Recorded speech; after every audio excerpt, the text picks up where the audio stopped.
Gospodine predsjedniče Vlade i ministre obrane, gospodo zapovjednici grana, časnici, dočasnici, posebno gospodo vojnici i vojnikinje, dočasnici koji ste svaki mjesec u prošloj godini bili odabrani za najbolje u svojim postrojbama i u ovih 12 mjeseci za najbolje u oružanim snagama.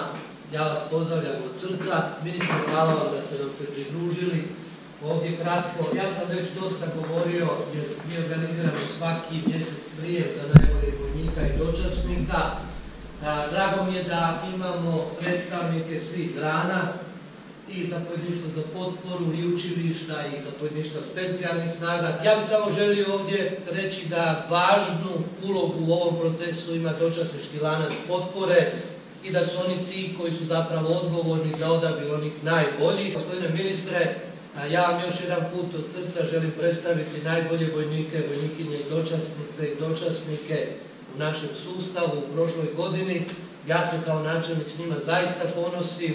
Oni su svi dobri, ali iskoristio bih ovu priliku pa bih izdvojio posebno Antoniju Pozornicu, koja je dobila i medalju Iznimni pothvati za pothvat koji je učinila spašavajući ljudski život u tijeku, odnosno nakon prometne nezgode. Za mene je čast biti ispred svih vas. Vi ste nešto najbolje što pobjednička Hrvatska vojska ima. Ja vam zaista svakom od vas ponosom po mjesecima čestitam na to. Biti najbolji vojnik, vojnikinja, biti najbolji dočasnik u jednom mjesecu, to je velika stvar. Bili ste izvrsni. A biti izvrstan, to nije lako. Lako o tome govoriti, međutim to nije lako. To vi najbolje znate.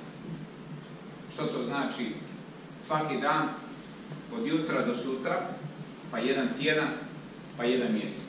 I stalno ponavljati izvrsnost u onom što radiš. Je li to obuka, je li to vježba, je li to međunarodna aktivnost, je li to solidarnost, je li to ovo što smo rekli pomoć onome najmanjem, najlošijem, i tako dalje. Znači to, u tom dijelu puna zahvala, čestitka ispred cijelog Ministarstva obrane za sva ta vaša postignuća.